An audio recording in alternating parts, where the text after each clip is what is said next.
Hi, this is Pod Safety UK. I'm Coco Khan. And I'm Nish Kumar. Once again, we can't escape Trump. The president has unleashed a tidal wave of incredulity around the world, from backflips on tariffs to Elon Musk's interventions in the apparatus of American government. And just this morning, as we record, announcing a completely insane plan to take over the Gaza Strip.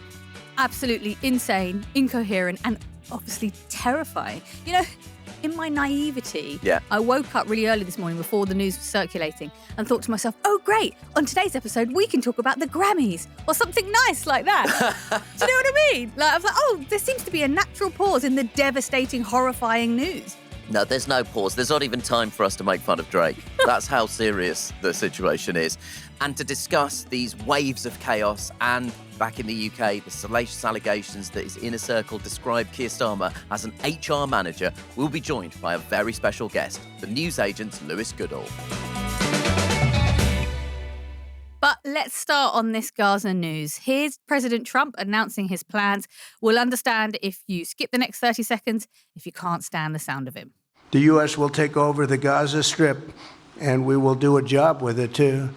We'll own it and be responsible for dismantling all of the dangerous unexploded bombs and other weapons on the site, level the site and get rid of the destroyed buildings, level it out, create an economic development that will supply unlimited numbers of jobs and housing for the people of the area. That's Trump announcing his plans for Gaza in a press conference alongside Israeli Prime Minister Benjamin Netanyahu. But just to summarise some of the other headlines coming out of these announcements, Trump said that the Palestinians would have no alternative but to leave Gaza. The US would own and develop the Gaza Strip. He's called Gaza a symbol of death and destruction, and that the only reason people would want to live there is because they have nowhere else to go. And he spoke about it in chillingly cold terms. He spoke about it as the real estate developer he always has been, and said that he envisions Gaza as a Riviera of the Middle East. Oh, God, it's so revolting. I've heard some of his team, or certainly his former team, doing the press rounds this morning, and they only ever talk about Israeli security. Yeah. No one seems to mention the right to being a peoples for the Palestinians. They just don't seem to factor at all. It's really, really chilling. So in terms of what this means for the Palestinian people, he suggests that the 1.8 million Palestinians living in Gaza should move to neighbouring countries with humanitarian hearts. So this is ethnic cleansing. This is, the use of violence and force and intimidation to essentially drive a community of people out of their homes. Yeah. If you watch that footage of Trump giving the press conference, Netanyahu is stood next to him on a lectern and is sort of nodding approvingly throughout. And what you're seeing really is the realisation of Netanyahu's ambitions for Gaza, which is effectively to drive the Palestinians out of their homeland and make it a part of Israel. This is why Netanyahu has been so open in his support for Donald Trump, because he knew that Trump would open the door for exactly this happening. But if international law is to mean anything anymore, then the international community has to stand strongly, and the United Nations has to stand strongly against this plan, because it is ethnic cleansing. What's the point of the United Nations? What's the point of NATO? What's the point of international law? Why does it exist? I'm genuinely asking. If it's not to rein in Netanyahu and Trump, then why do these institutions exist? And I know that there are people who are going to accuse me of naivety for even asking questions like this, but this is a defining moment in the history of these institutions. And if they are unable to enforce the laws that they themselves have laid down, then there's simply no point in them continuing to exist. I mean, I'm sort of slightly lost for words to articulate how significant this feels at the moment. Of course, these institutions are deeply, deeply problematic, but do we want to do away with them entirely, i.e. they don't exist, we don't have anything like that, or do we want to improve them so that they are more fair? Yeah. That point, you know, about naivety, like I feel that as well. I was thinking about Donald Trump. He's so naked in his ambition and his the way that he speaks, and he kind of reveals the problems with the machine, right? Like, that actually all along it's just been about money and power and who has the biggest guns. All along it's been might is right and vest is interested all along. But this time he's not keeping it quiet. He's proud of it and he's showing it. And there's something about this as well in this situation where I just was thinking to myself, well, I suppose if it has felt like, in a way, that we're all in this through the looking glass when we talk about Gaza, and that Israel's response has been, I don't know, proportional or something ludicrous like that. People are still saying this thing. And if you follow that to the nth degree, if you take that logic where we're just going to completely forget all of the history, all of the occupation, we're just going to only think about the last however months long it's been, well, obviously this is going to be the logical conclusion, isn't it? This is the logical conclusion of, like, dehumanizing Palestinians, them not having a voice, of the only thing that matters is Israeli security, and about ultimately securing a kind of Western presence in the Middle East. The Turkish foreign minister has described Trump's Gaza plan as unacceptable, and Hamas has said that the Trump plan will pour oil on the fire. From a British perspective, our Foreign Secretary David Lammy was at a press conference this morning with his Ukrainian counterpart, and he said that we have always been clear in our belief that we must see two states. We must see Palestinians live and prosper in their homelands, in Gaza and the West Bank. I'm pleased to hear the unambiguous language from Lammy in that moment. If they stand aside and allow this to happen, then where is their moral authority to criticise Vladimir Putin? Even just listening to Trump earlier then when he talked about, like, we will own it. So I'm like, okay, so we're going to go from an Israeli occupation to an American occupation? Like, he went from crony capitalist to crony imperialist in, 2 weeks? Something like that. I'm still processing it, and I still feel like angry and shocked and confused. And there's a part of me, a negative part of me, that's like, well, what did you expect, Coco? What did you expect was going to happen? Did you really think that this relationship between Trump and Netanyahu, which has been signposted for a long time, was going to come out? Ever since while Barack Obama was still president of America, and Netanyahu didn't meet with him and instead met with Trump when Trump was a candidate for the 2016 election. There's that phrase, when someone shows you who they are, believe them. I mean, these people have been showing us who they are for such a long time. And there's a part of me that thinks, well, what did you think was going to happen? Like, really, Coco, what did you think when they announced the ceasefire deal? And even the fact that, the UN aid agency weren't allowed in there. In a way, there's part of me that thinks, well, this was inevitable. This was going to happen. I hope, for God's sake, that the governments around the world have had this conversation about when this happens and have a plan. You know what I mean? It's a horrible day. Yeah, and the global fallout of the US elections keeps happening because this week Trump also announced and then deferred tariffs to Canada and Mexico, as well as applying a 10% tariff on some Chinese goods. But what about the United Kingdom? Here is another, unfortunately, Donald Trump clip in regards to our government. So the UK is way out of line, and we'll see the UK, but European Union is really out of line. UK is out of line. But I'm sure I think that one can be worked out. But the European Union it's an atrocity, what they've done. I mean, that made almost no sense. If we can try and sort of extract some coherence from Trump's word soup to the BBC from that clip. He's described the UK as way out of line, but maybe okay.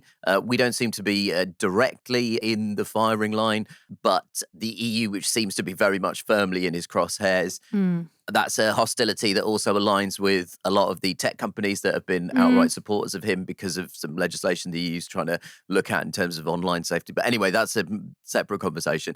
But in terms of the way out of line comment, our government didn't agree. A spokesperson for Keir Starmer said, we've got a fair and balanced trading relationship and that our trade is worth about £300 billion. The spokesperson also noted that we are each other's single largest investors, with £1.2 trillion invested in each other's economies. Like the Gaza decision, this is definitely a sign of things to come in terms of US foreign policy. Trump will probably keep throwing his toys out of the pram, and world leaders will at least partly acquiesce. It remains to be seen what he might be looking to get out of the UK. But look, that's the obligatory US update done. But if you want the US perspective on Trump's delayed trade war or Elon Musk's growing grip on the government, Pod Save America unpacks it all, how Musk's hand-picked crew is dismantling key agencies, why Trump's trade deal changes little, and whether Democrats can stop the chaos. Plus, former Obama advisor Brian Deese breaks down just how bad things could get. Listen to the latest episode now on the Pod Save America feed or watch on YouTube. But back on our home turf, we have some news that will give us a little bit of hope in this. It's been hard to find reasons to be hopeful recently. But we've had a victory for the climate. The Rosebank oil developments, given the green light by Rishi Sunak's government, was ruled to have been unlawful due to a lack of clarity on just how much CO2 would be emitted by the project. A couple of months ago, we spoke to Tessa Khan, one of the lawyers leading the fight against the proposed development, and she sent us in an update. Hi everyone, some good news for a change. Last week, a court in the UK agreed with us at Uplift and Greenpeace that the last UK government's decision to approve the massive undeveloped oilfield Rosebank was unlawful on the basis that the government hadn't taken into account the really significant climate harm caused by burning Rosebank's hundreds of millions of barrels of oil, which would create carbon emissions that are equivalent to running 56 coal-fired power stations for a year. There are also a bunch of other reasons that Rosebank is a terrible proposition for the UK, including the fact that most of Rosebank's oil is going to be for export, so it's not doing anything for our domestic energy security. It's also not going to take a penny off our energy bills, and what it will involve is giving billions of pounds in tax breaks to already incredibly profitable oil and gas companies like Equinor who want to develop the field. Listen, there's not much to celebrate at the moment, but it is really, really worth highlighting when this kind of stuff happens, when positive things happen through specific actions by activists and experts like Tessa. It's really, really good news. But the fight might not be over. There's speculation that the government might attempt to reissue licenses and the oil companies can continue work on the developments and gather further data about just how much CO2 it might emit. But for drilling to happen, they would need to be issued a new licence from the government. You know, we were talking about Heathrow just last week and how frustrating it must feel to feel like so many decisions, particularly in terms of the environment and the ecological damage, are already made and there's nothing you can do about it. But you can, as they've proven. And these are victories that, of course, we should be celebrating. By the way, guys, if you're listening and you know of any other victories, let us know. I think we all need some hope and optimism. So if there's something giving you hope at the moment, if there's some grassroots activism, if there's a case that isn't actually being spoken about enough, but is really meaningful to causes of the environment or social justice, just let us know. We'd love to hear about it. So email us at psuk@reducelistening.co.uk and we'll aim to share some of the light around. For now, let's be positive and take the wins where they happen. And this is a huge shout out to Tessa and all of the people that scrapped together to fight this. You can still write to your MP and let them know that you oppose Rosebank. And if you want to do anything to help kick this oil field to the curb for good,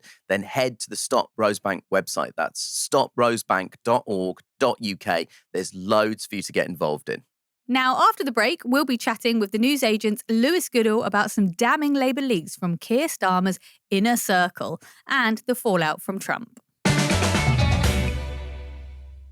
Pod Save the UK is brought to you by Aura Frames. Maybe you're that person that loves taking photos. I know that I am. I have thousands. I don't know where the ones that are most meaningful to me really are. But if I had an Aura frame, I could probably start to put them in places they belong.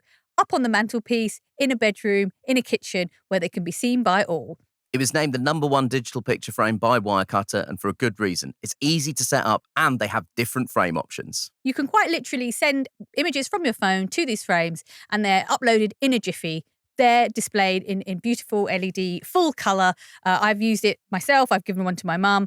It's also loved by the press. It's been featured in 495 gift guides during 2024 alone, and it even got an endorsement from Oprah. So yeah, it's the #1 digital picture frame in Wirecutter, The Strategist and Wired. It's recommended by the Fast Company, The Wall Street Journal, Forbes and high-end home design publications. It's also crucially easy to set up. It takes about 2 minutes to set up a frame using the Aura app, even for technophobes like me. It has free unlimited storage, so you've got unlimited photos and videos, and you can also invite as many people to the frame so they can send photos directly to it. There's no hidden fees or subscriptions. Right now, you can save on the perfect gift that keeps on giving by visiting auraframes.com. For a limited time, listeners can get $20 off their best-selling Carver matte frame with the code PSTUK. That's Aura, AURA, frames.com, promo code PSTUK. Don't forget to mention that we sent you to show your support for the show. Terms and conditions apply.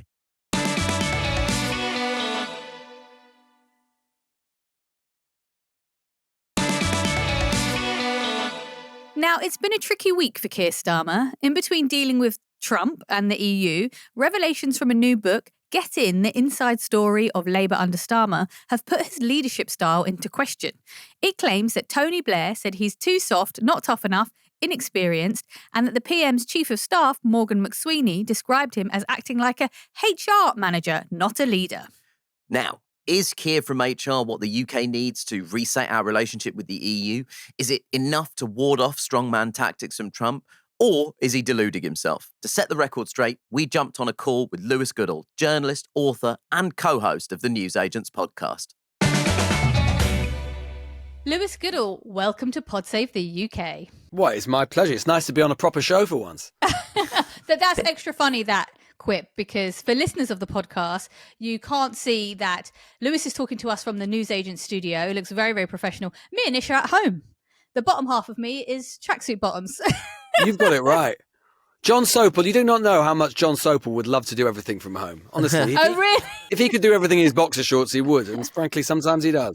I'm just glad you didn't say it's boxer shorts in that studio, because that seems like a HR situation. One walking HR situation, I think. No, it's only a joke. Daily Mail, it's only a joke. Don't worry. I could tell you from personal experience, Lewis, that doesn't matter to them. Yeah, well, quite. Yeah, disclaimers need not apply. It is fitting to have you in your studio because, the Newsagents has become a fixture of Westminster political journalism. I bet you spent many hours in there. How's it going for you, 2025?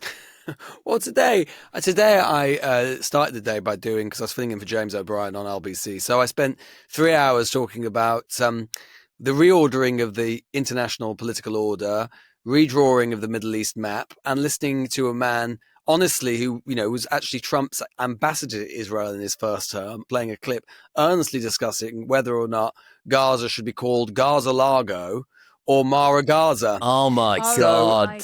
So I would say, just another normal day, really. I mean, not so different to 2024, I mean, basically now, I suppose the difference now is that we all have to inhabit, don't we, the burning hedge maze that is Donald Trump's brain, and try and each day see if we can navigate our way out of it and always fail. Most of your career has been spent covering, sort of looking directly into the heart of darkness. Let's be honest here, Lewis. You've come of age as a political journalist in, I guess we say, sort of an interesting period of the history of this planet and I guess this country as well.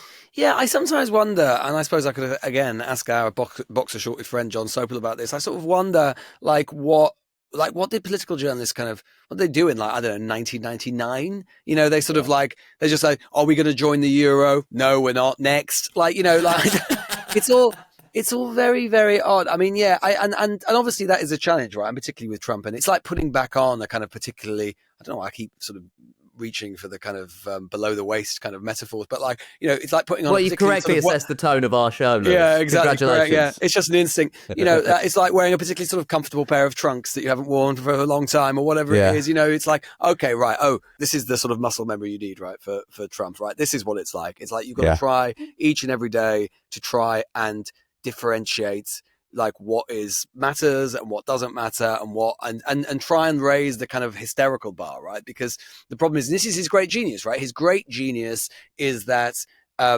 he makes all of his enemies seem hysterical, even when there is loads to be hysterical about. Every day is a challenge. Let's stick with Donald Trump before coming back to some of the big domestic political news. He's just declared today, as we record, that the US is going to take over the Gaza Strip. Hence, his former ambassador to Israel's Gaza Largo, whatever it was, remarks to you this morning, and relocate Palestinians to neighbouring countries, which would amount to ethnic cleansing. It certainly has put Keir Starmer in a tricky position. Here is Starmer's response to all of this at PMQs today. They must be allowed home. They must be allowed to rebuild, and we should be with them in that rebuild on the way to a two-state solution. What do you make of the government's response there, Lewis? Well, you know what? I mean, as the response to various sort of madcap things that Trump has come up with sort of day by day goes, it's probably the strongest and most strident kind of point of disagreement that he's had. I mean, obviously he didn't say, Trump is wrong. They will do everything that they possibly can right now to avoid saying the words Trump is wrong or what the hell was he talking about or whatever it happens to be. So, it is a qualitatively kind of different stance. But I mean, I think, you look at Starmer right now and his biggest problem is, I mean, you can feel how utterly buffeted, he finds himself being in government. You finally get the bully pulpit, right? You finally get the ability to command. You finally get the ability to be able to set the terms of political trade, right? You basically say what's happening every day and everybody else responds it, particularly in the media, right? That's one of the great kind of convening powers of being in government. He doesn't have that right now because every single day Westminster and British journalism wakes up and doesn't actually think at the moment, like, what is Downing Street saying about something? It's what is the White House saying about something? And then like paragraph B is, this is what Downing Street is saying or often like not saying in response to what Trump has said. He's a figure who at the best of times, Starmer, struggles to command the narrative. And right now he is basically being completely and utterly removed from it by force, by the kind of Leviathan that is Trump. Well, I mean, that seems like a good time as any to talk about this ongoing conversation about what sort of leader Starmer is. So I'm sure you saw the news over the weekend. There was an extract from Gabriel Pogren's and Patrick Maguire's new book, Get In. The kind of most spicy claims in it are that Tony Blair and Morgan McSweeney have questioned Starmer's lack of politics, his leadership. I mean, I don't know. There's a part of me that notes that it's often in the right-wing press that we see these stories. But look, you're close to this. How much credit do you give these rumours? Well, look, I don't think it's a secret that there's been a lot of people within the Labour Party who are very uncertain about what Starmer's politics are, right? He is quite Sphinx-like about it. He is someone, I mean, the Labour Party, right, loves to, its principal activity, right, is to over-intellectualise. Right, like it constantly, and this is one of the reasons probably it loses by comparison to the Conservative Party a lot. It constantly engages in self-reflection. Like if they are good at one thing, right, it is beating themselves up and thinking about all of the different things that kind of are making up their politics at one given time. The Tory Party just tends to sort of go on and crack on with things and do it, like the Labour Party could win 649 seats out of 650 and it would be really worried about not winning the 650th, right? That's what somehow it would really sort of start thinking, oh God, but we might lose next time, right? So that's the difference. Starmer is quite different in the sense he doesn't like to over-intellectualize anything. As far as I can tell, he doesn't really like thinking about much at all. I mean, this is a guy who was asked not long ago who his favourite authors were or what his favourite films were. And he looked entirely blankly. They said, I don't really read stuff. I don't really read novels. I don't think he has a very broad kind of intellectual life beyond what is right in front of him. That's not to say he's not intelligent. He clearly is, but he doesn't have a very broad sort of intellectual life. And so I think, and I've asked him about this, you sort of ask politicians, who are your political heroes, or who are you more like? Are you more like Harold Wilson? Are you more like Tony Blair? Whatever. And normally Labour leaders in particular really enjoy talking about that stuff. They might sidestep the question, but on some level they kind of enjoy it. Starmer recoils from it. He hates it. He actually eschews and is distrustful of political ideas, full stop. And so that can be helpful sometimes because it means he's quite, let's put it this way, intellectually nimble. He can kind of move quite easily from kind of one area to the next. But what it does mean is that your troops are kind of uncertain about what we're actually fighting for here. What are the things we really, really care about? And crucially, in an era which is actually being defined by big ideas, and those ideas right now are coming all from the right. They're fighting a war of intellectual aggression day after day after day, painting very clearly exactly what is going on, why they think is going on, and what should be done about it. Starmer has very little to say. I'm not entirely certain really what it is that Labour or Starmer conceive even the question of politics right now to be, let alone the answer. Does that explain the slight lack of initial direction in the Labour Party as a party of government after the election? Because they've talked a lot about a sort of nebulous idea of economic growth. They've had various economists question whether that's possible. They've talked about, in terms of the NHS, opening a mass public consultation. What hasn't happened is an imposition of a actual cohesive vision for the country, which is only a surprise insofar as they've been in opposition for so long And I think a lot of us assumed that they were fighting an election campaign in a kind of defensive mode in order to guarantee an election win. But then once you've won an election and you arrive in office, is that sort of absence, that kind of intellectual nimbleness, actually a bit of a problem and leads to a slightly directionless party of government? Nish, I think you're right that the problem is with that is twofold. One is Labour leaders are expected to actually provide a lot more intellectual justification for what they do than others, than Conservatives, partly because the media environment is so hostile to them, partly because, as I say, the Labour Party actually is a much more kind of like over-intellectualizes things generally. But I think it's important for another reason, which is that the Labour Party, I mean, Harold Wilson once famously said that the Labour Party is a moral crusade or it is nothing, right? The whole point of the Labour Party is that it isn't supposed to just be a party of the status quo. It's supposed to be a party which offers a moral and political critique to capitalism, right? And the thing about Starmer is and what he's offered is that everything he talks about, it's great. I mean, of course we want growth, right? Of course we want the trains to run better. Of course we want the economy to be better. Of course we want more investment. All of this stuff, any party would want that. The Conservative Party would want that. Rishi Sunak would have wanted that. And if your politics is simply a politics of delivery, if your politics is just, okay, we might want the same things, but we can deliver it in a way the other party can't because we're more competent. Well, there are two problems with that. One, what happens if you fail? You're left with literally nothing in terms of your politics. You have no kind of adhesive which binds together your political coalition because it was one based on efficacy and delivery. And the other problem with it is that in an era, as I say, defined by very big ideas, which we got at the moment, these sort of intellectual ideas from the right, which are being fought out every single day, you're basically taking a water pistol to a knife fight because you're not really engaging with them on the actual substance of the politics itself. And for me, the parable of this, which I'm surprised Downing Street is less concerned about, the parable is Joe Biden.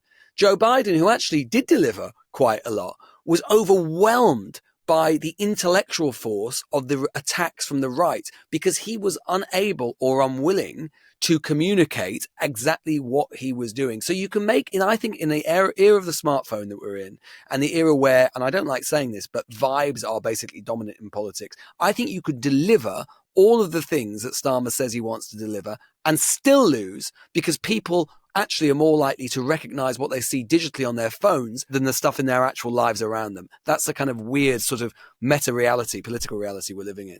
The unpopularity of Starmer, one, do we think that Labour Party is recognising that?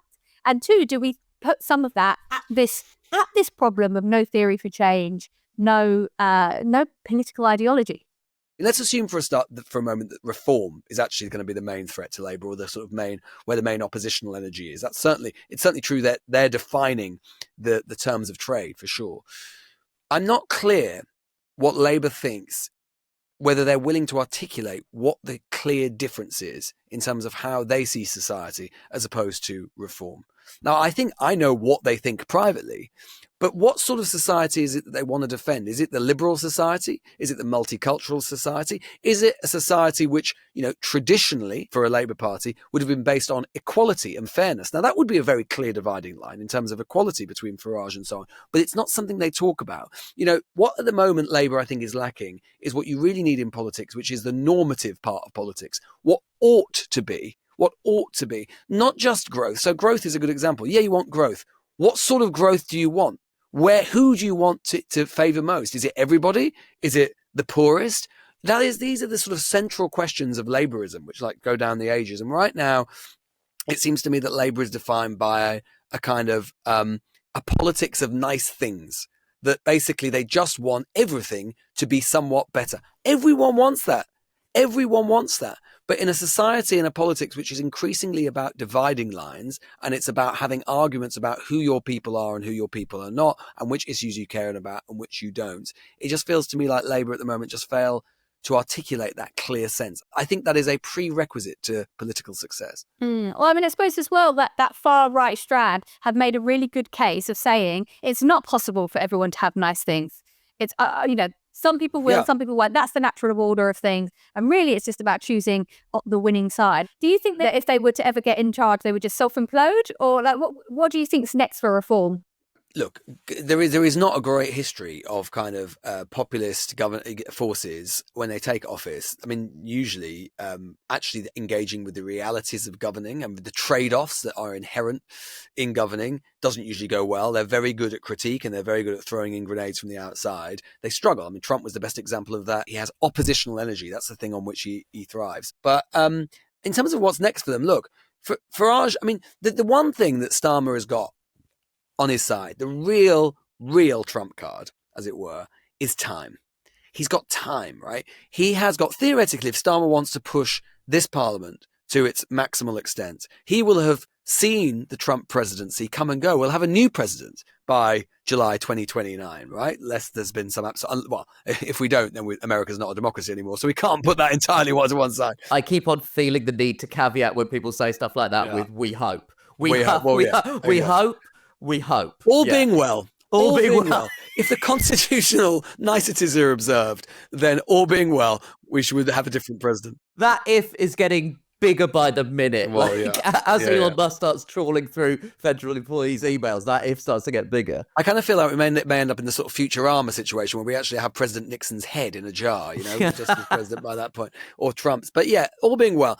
And so that means, and Farage's weakness is that his is a politics and political project which relies basically on a sense of constant momentum, right? It relies on a sense that is always growing, it's always getting bigger, and that relies on the media buying that narrative, and the media love that narrative, right? Particularly right-wing press, they love that narrative, but sooner or later they get bored. That's a long time to keep that narrative going, 4 years, right?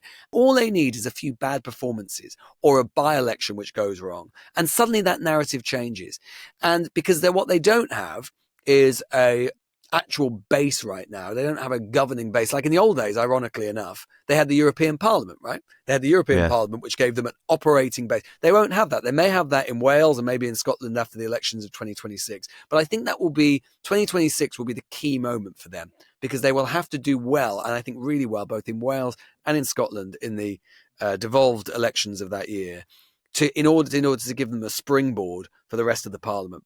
And Farage has attached himself so umbilically to Trump and to that project that I think over the long term, again, that is a vulnerability for them. So they're looking very strong right now, and I wouldn't underestimate them for a moment. But it's not all plain sailing between now and 2029. I'm going to let you go, Lewis, but just before I do, what is there to be hopeful about? Like we did our show today.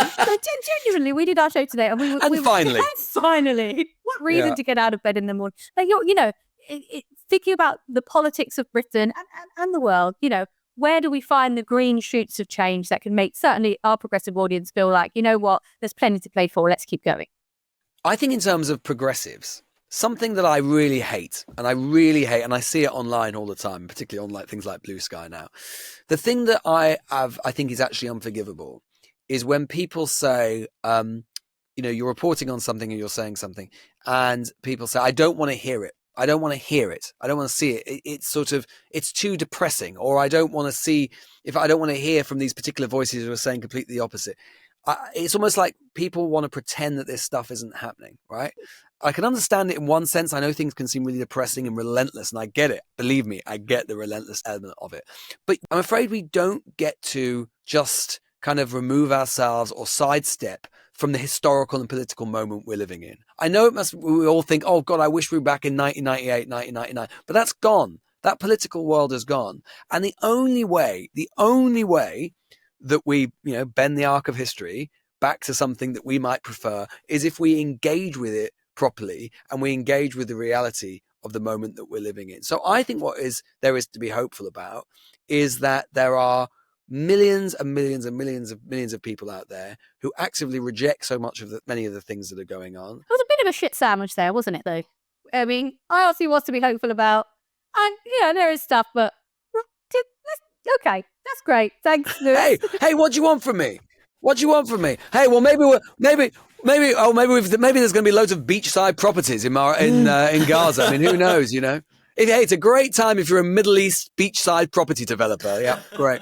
I was just thinking more. You might say something about I don't know, civil assemblies or something. I tell you what, I noticed yesterday. It's still light at 5 o'clock. You can't beat that, can you? Can't beat that. You cannot Trump will never be able to change the galactic astrophysics of our movement around the sun, even if he thinks he can.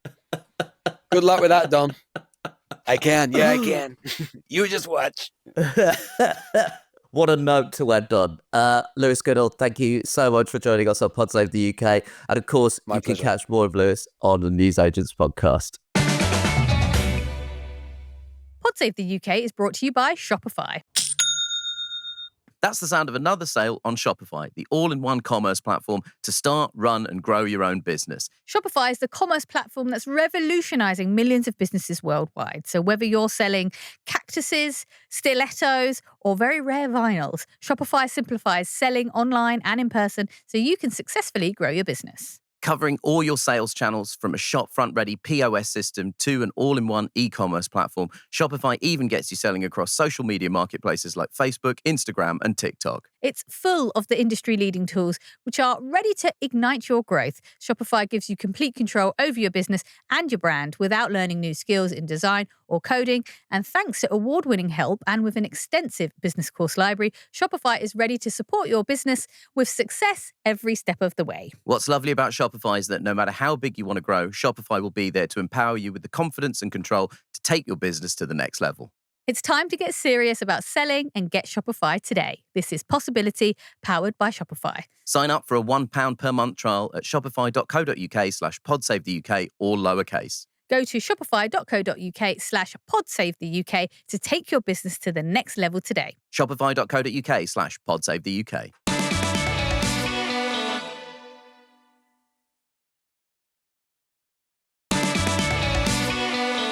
Okay, so we're back in the studio, and Nish, I must talk to you about the bins. Must you? I must. You know how I feel about the bins.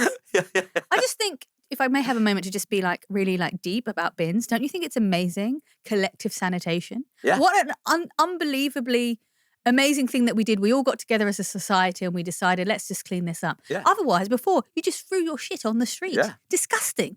Absolutely horrible. And, that wasn't that long ago. Anyway, I just think society's great. Also, we live in London, so there are still people doing that. Yeah.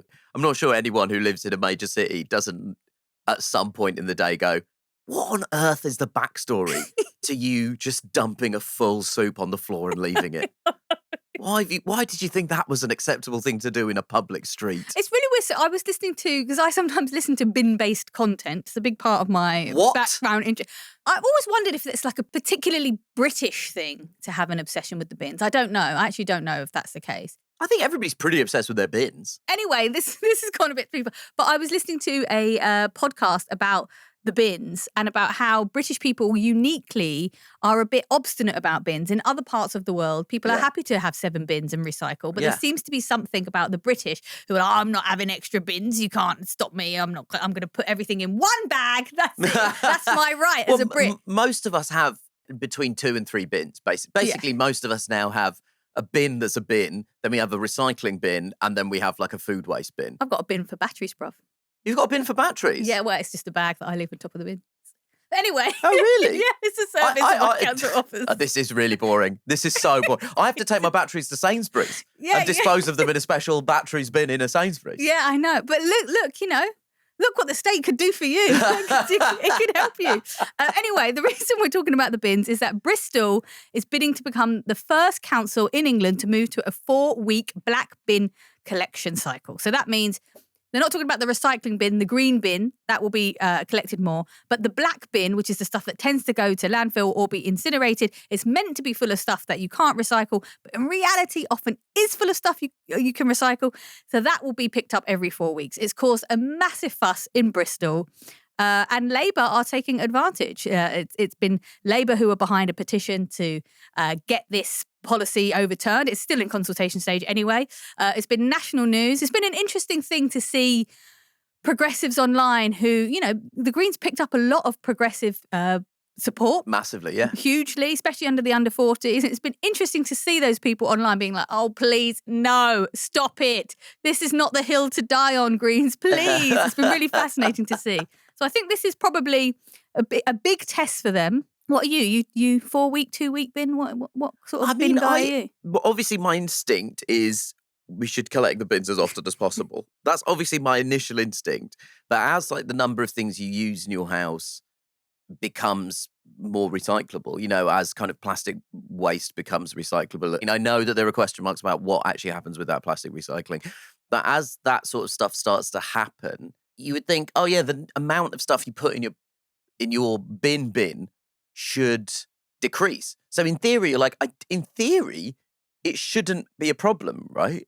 Well, I mean, I think what people are finding frustrating is that the Greens have a point when they say that we don't recycle enough and are putting too much stuff in that black bin bag. And if you're forced to kind of know you have limited space, it might push you to recycle a little bit more. A number of the recycling rates in Bristol have been flatlining, even though Bristol's very famously very good at recycling. So like they're giving this ecological argument, but the reality is that they need to save money. Like every council in Britain that has come out of 14 years of Conservative rule, there's no effing money. And so it will save them £2 million. So I think there's this sort of frustration of being like, just be honest. Like, you need to do this for cost cutting, but there's a lot of posturing being like, no, this is a great idea. This is objectively a great idea for the planet. I think people find that annoying. Here's my question, right? Nappies. So what happens with nappies? Because if those start to build up over the course of a month, that's not great.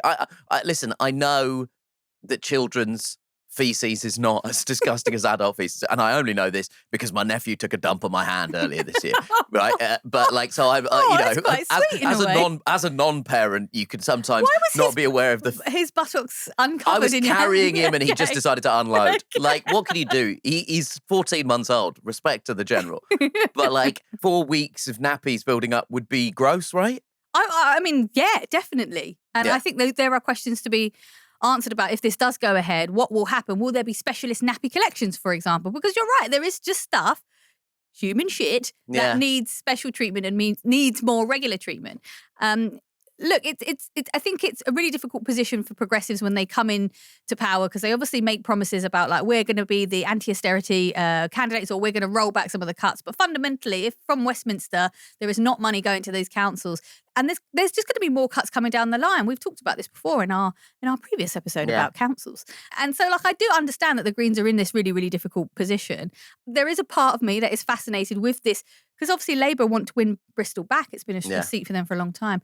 And it's just amazing that this battle will just distill to be about the bins. I think this is a conversation we should keep an eye on, because there's national interest in it just generally because of the conversation around bins. But also I think this speaks to something that Labour will be trying to take advantage of, while also not accepting that they do the same thing. So where do you stand on 4-week versus 2-week collection? I'm very pro collection. I would like more collection. Yeah. I would like bins taken regularly, and I'd like my refuse workers to be paid handsomely.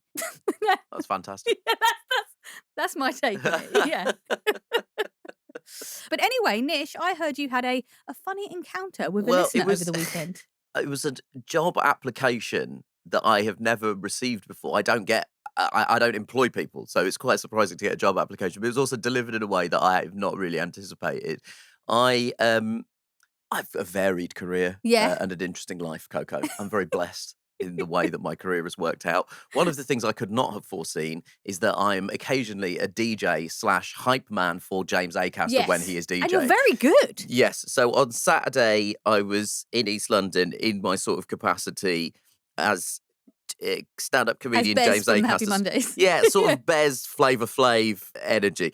I should mention for any DJs listening, we don't really DJ. I mean, James is getting better. He's actually learning how to beat match and stuff. Right, I'm just playing songs off an iPad. But sometimes people send messages to us via the Notes app on their phones. They will hold up their phones with a message in the Notes app that they've made enormous. And generally those are either like positive messages of support for us or specific song requests. And apart from this weekend on Saturday night, when a person was holding up a sign saying, "Is PSUK looking for a researcher at the moment?" I respect it. We're not actively hiring at the moment. No, we're not. If we are hiring, we will let you know via the podcast. And also, and those tactics will be appreciated. Yeah, those tactics will be massively appreciated. If the person who held their phone up saying, is PSUK looking for a researcher? I was trying to communicate, we aren't currently, but I really appreciate job applications coming in this form. And also, if we are, we will let you know on the podcast. But I just wanted to say thank you to that listener. And I really appreciated it. And I'm sorry that we can't do anything for you professionally at this particular time. Do you know what? That whole holding the notes thing up. Yeah. That is quite new, isn't it? Because I've been to many raves and I haven't really seen that before. I saw a clip that Diplo posted where someone was doing that to him, and what it said was, "I love you, Calvin Harris." Which I thought was very, very funny. James and I DJ'd at Glastonbury at the music festival last summer, and someone from the crowd held up a sign that said, "Play Hey Ya." Then the phone disappears, and then it just comes back, and it just says, "Please." just the word, please. Okay, well, that's it. That's the end of the show. We always want to hear from you and hear your thoughts. Let us know what you think about Bristol and the bins. Also, maybe you could communicate to us via notes apps for the rest of our lives if you ever see us. Remember, we also want to hear what's giving you hope at the moment, so please email us at psuk@reducelistening.co.uk. Next week, we have the amazing Ash Sarkar in the studio with us to discuss her new book, Minority Rule, Adventures in the Culture War. So if you have any questions for her, drop us a line. Ash is probably one of the only people who has boiled the piss of more Daily Mail readers than me. So that's something to look forward to. And some very big news from us. We're excited to announce that we've gone and got our very own Blue Sky account. That's right. You can follow us on @podsavetheuk.crooked.com to stay up to date with all things Pod Save the UK. I'm actually on there too, if anyone wants to follow me, but I don't post anything good. It's really just sporadic work tweets and just sort of rambling, aging millennial stuff. I'm like, how does this work? I'm on there as well. Are you on there? Yeah, it's just my profile picture is a picture of me with my head in my hands on the Channel 4 election night. That's so rude. You're not coverage. following me. That's so rude. I'm not following anyone currently. Yeah. I actually need to. Sure. I need to engage with Blue Sky. Don't forget to follow @PodSaveTheUK on Instagram, TikTok and Twitter. And if you want more of us, make sure you've subscribed to our YouTube channel. You get to see us in colour. It really adds a whole new dimension to see Nish's disgusted face when he talks about Trump. Pod Save the UK is a reduced listening production for Crooked Media. Thanks to senior producer James Tyndale and assistant producer May Robson. Our theme music is by Vasilis Fotopoulos. Thanks to our engineer Jeet Vasani. The executive producers are Anishka Sharma, Tanya Hines and Madeline Herringer, with additional support from Ari Schwartz and Katie Long. And remember to hit subscribe for new shows on Thursdays on Amazon, Spotify or Apple or wherever you get your podcasts.